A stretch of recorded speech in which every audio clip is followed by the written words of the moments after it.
आज के इस वीडियो में अपन जिस क्वेश्चंस के बारे में डिस्कस करने वाले हैं वो अपने के पास जेईई मेंस के 9 अप्रैल 2019 के शिफ्ट सेकंड का क्वेश्चन है, जैसा कि आप लोग देख पा रहे हैं।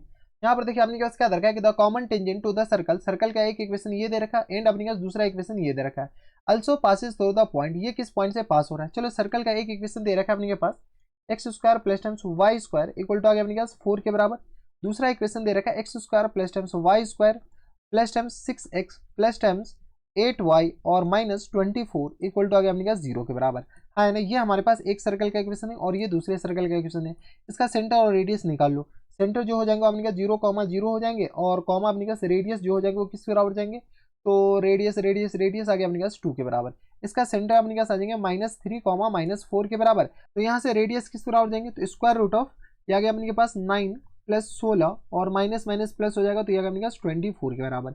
यहाँ से आ गया अपने के पास 25 और 24 49 के बराबर, यानी आ गया अपने पास 7 के बराबर। इसको क्या करो, थोड़ा सा अपने के पास ये क्या करो, इसको C2 मान लो और इसको R2 मान लो, इसको C1 मान लो और इसको अपने पास R1 मान लो। ठीक है, तो ये अपने पास एक सर्कल के बारे में हो गया और ये हमारे पास दूसरे सर्कल के बारे में हो गया।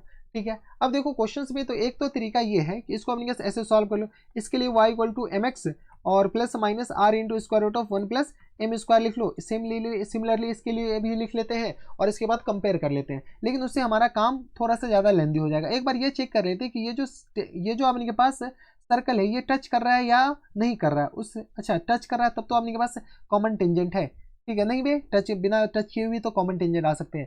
ठीक है, तो चलो C1 और C2 के बीच का डिस्टेंस निकालो पहले, वही पता चल जाएगा कि टच कर रहा है या नहीं कर रहा है। तो ये आ जाएंगे अपने पास स्क्वायर रूट ऑफ 9 और प्लस टाइम 16। ठीक है, यानी आ गया अपने के पास स्क्वायर रूट ऑफ 25, यानी आ गया अपने पास 5 के बराबर। C1 और C2 के बीच का डिस्टेंस है ये हमारे पास मॉड 7 माइनस 2 के बराबर, यानी आ गया 5 के बराबर। यानी ये हमारे पास ये जो सर्कल है ना वो एक्सटर्नली टच कर रहा है, सॉरी इंटरनली टच कर रहा है। ये हमारे पास एक सर्कल है, ठीक है, ये आ गया सर्कल और ये हमारे पास इसका रेडियस आ गया। ठीक है, एक अपने के पास और सर्कल है जो कि अपने के पास एक्सटर्नली टच कर रहा है, इंटरनली टच कर रहा है। ये आ गया अपने के पास कुछ ऐसा। तो ये इस लाइन का इक्वेशन हमें बताने, कौन सी लाइन का, एक ही लाइन अपने के पास आएंगे इसमें कॉमन टेंजेंट, इस लाइन का इक्वेशन निकालने।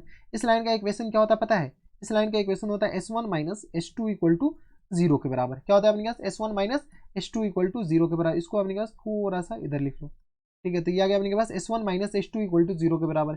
चलो S1 माइनस S2 कर दो, तो इस सर्कल में से इसको घटा देते, तो ये आ गया अपने के पास किस बराबर, तो 6x प्लस 8y है ना, और 24 में से 4 जाएगा तो अपने के पास घटाने हैं, 24 माइनस 4 तो प्लस हो जाएंगे, तो ये आ गया अपने के पास plus 20 sorry minus 20 equal to 0 के बराबर। -20 इक्वल टू आ गया 0 के बराबर। इसमें से अपने के पास कॉमन ले लो, तो ये आ गया अपने के पास 6, तो 2 कॉमन आ जाएगा, तो 3x और प्लस टाइम से बता दो 4y और माइनस टाइम्स 10 इक्वल टू आ गया 0 के बराबर। ये हमारे पास क्या आ गया, इक्वेशन ऑफ सर्कल आ गया। जब हमारे पास इक्वेशन ऑफ सर्कल आ गया तो यहाँ से आपने सॉरी इक्वेशन ऑफ टेंजेंट आ गया। जब इक्वेशन ऑफ टेंजेंट आ गया तो अब बोला गया है कि ये जो टेंजेंट है किससे पास हो रहा है, कॉमन टेंजेंट। तो -4, 6 एक एक करके चिपकाना पड़ेगा। तो ये आ गया अपने के पास, पहला ऑप्शन हम चेक कर लेते हैं। तो ये आ गया अपने के पास -4 जैसे डालेंगे तो माइनस टाइम्स 12 प्लस टाइम्स 24 और माइनस टाइम्स 10 के बराबर। पहला ऑप्शन तो नहीं हुआ, दूसरा ऑप्शन देख लो। तो ये आ गया अपने के पास 6 18 और माइनस टाइम्स किस तरह आ जाएंगे, तो 4 दूनी 8 माइनस 10 के बराबर। ये अपने पास ऑप्शन नंबर 2 हमारा करेक्ट आंसर हो जाएंगे, यानी ऑप्शन नंबर बी क्या आ जाएंगे, इनके फुल एंड फाइनल आंसर हो जाएंगे। कोई एतराज यहाँ तक हमारे से कोई दिक्कत परेशानी नहीं होनी चाहिए। तो ये थे हमारे पास जेईई मेंस के 9 अप्रैल 2019 के सिर्फ सेकंड का क्वेश्चन था और बढ़िया सा क्वेश्चन था। तो बस इतना इस वीडियो में, मैं आपसे मिलता हूं नेक्स्ट वीडियो, तब तक stay happy stay healthy and good bye.